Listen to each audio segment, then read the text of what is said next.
Hi! Samahan nyo naman ako na linisin nga rin itong sahig namin sa baba. Nung matapos na nga kaming makapagpintura, isusunod ko naman buhusan itong sahig namin. Syempre, kapag ka maayos na nga kahit papano yung pader, dapat yung sahig din. Kaya ito, binuhusan ko na nga muna ng tubig para nga kahit papano ay mawala nga yung alikabok at buha-buhangin. Inuna ko nga muna buhusan dito banda sa may lamesa at nung matapos nga ako dyan ay dito naman ako sa may sala. Bago nga yun ay winalis-walisan ko nga muna at makikita nyo nga dyan na ang daming buhangin at alikabok. Kaya ayan, winalisan ko nga muna bago ko nga muna ito buhusan ng tubig. Naisipan kasi namin ni Papa ko ay nalagyan nga ito ng floor wax para kahit papano ay umayos-ayos na. Hindi rin kasi talaga okay itong sahig na to at hindi nga talaga purong pula. Bali dito nga lang sa may sala yung kulay pula namin na sahig at dun sa may lamesa ay hindi. Kaya naisipan nga din namin na dito na nga lang muna floor waxan at hindi nga muna sa may lamesa dahil hindi rin naman kikintab at hindi rin pupula. Kaya binuhusan ko na nga lang din yun ng tubig para nga mawala yung alikabok at yung mga buha-buhangin. Kumuha na nga rin pala ako ng basang-basahan at pinunasan ko na nga dito sa may hagdan para nga mapunasan ko na nga din bago ko lagyan ng floor wax. Diyos me, sa tagal na nga namin nag-iisip kung lalagyan nga namin to ng floor wax, ngayon na lang din talaga namin naisipan na i-push na dahil kahit papano naman ay maayos na yung pader. Ayan, makikita nyo nga dyan na basa nga yung sahig at naisipan ko na nga muna magpunas-punas habang inaantay ko na matuyo ito. Excited na nga rin talaga ako na maging okay na nga rin kahit papano dito sa baba ng bahay namin. Kung sa pagpipintura naman dyan sa pader namin ay kinapos nga talaga kami sa pintura at hindi rin naman talaga kami expert pagdating sa ganyan. Kesa magbayad nga kami sa tao, kami na nga lang ang gagawa para nga less sa gasto. Dahil alam nyo naman, kung ano nga lang din talaga yung kaya namin, ay yun lang muna at hindi nga pwedeng pilitin dahil kami rin na mahihirapan. Kaya kung sa iba ay pangit nga daw ang kinalabasan, ay sa amin okay na yan. Sa ngayon, ito lang muna kasi ang kinaya namin at hindi rin naman talaga namin magagastusan ito na malaki. Kaya para sa akin ay okay na to at tuwan-tuwa na ako dahil kahit papano ay nagbago. Maliit na achievement man sa iba ito pero sa akin napakalaki na dahil masaya na ako kasi ganito na nga kahit papano. O diba, hindi naman kasi tayo magkakaparehas na kapag kinailangan ngayong gamit na to ay mabibili ka agad, kami ay hindi. Kaya lagi kong sinasabi na ito nga lang talaga yung kaya ko at masaya ako sa kung anong meron ako. O siya, mabalik nga tayo dito sa ginagawa ko. Naayos ko na nga pala yung kurtina at sinunod ko naman ditong floor waxan sa may hagdan. O diba, napakasaya ko na nga din talaga niyan dahil unti-unti na nga rin gumaganda kahit papano dito sa baba ng bahay namin. At ayan, nung matapos na nga ako dito sa may taas ay sinunod ko naman dito sa may baba. Feeling ko ay dito nga ako papayat at dito din ako si sexy. Charot.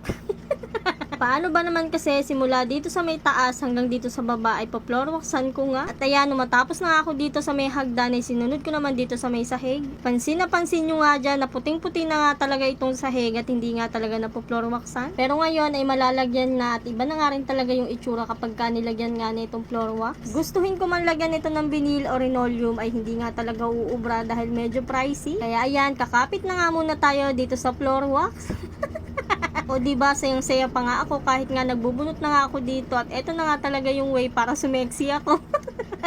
Diyos me, sa kakatawa ko nga dito ay natutuwa talaga ako sa kinalabasan dahil kahit papano talaga ay okay na itong sahig. At ayan, patuloy pa nga rin ako at eto nga talaga yung before ng sahig namin at hindi nga talaga okay pati itong pader. Hindi nga talaga maganda at hindi na nga rin talaga kaaya-aya yung itsura. Kaya sabi ko nga kung sa iba ay pangit ang kinalabasan pero sa akin ay okay nga at tuwa na ako dahil tignan nyo naman yung itsura nung before. At eto nga yung after, tignan nyo naman kahit papano ay naging okay pati nga itong sahig. O diba, umaliwalas na nga rin siya kahit papano at kumintab na nga rin itong sahig. Kaya masaya na talaga ako sa kinalabasan nito at eto nga ipapakita ko sa inyo kung gaano nga kalawak itong sala namin. O diba, sala pa nga lang yan ay talagang mapapagod ka na, paano pa kaya itong buong bahay, nako mas lalong nakakapagod.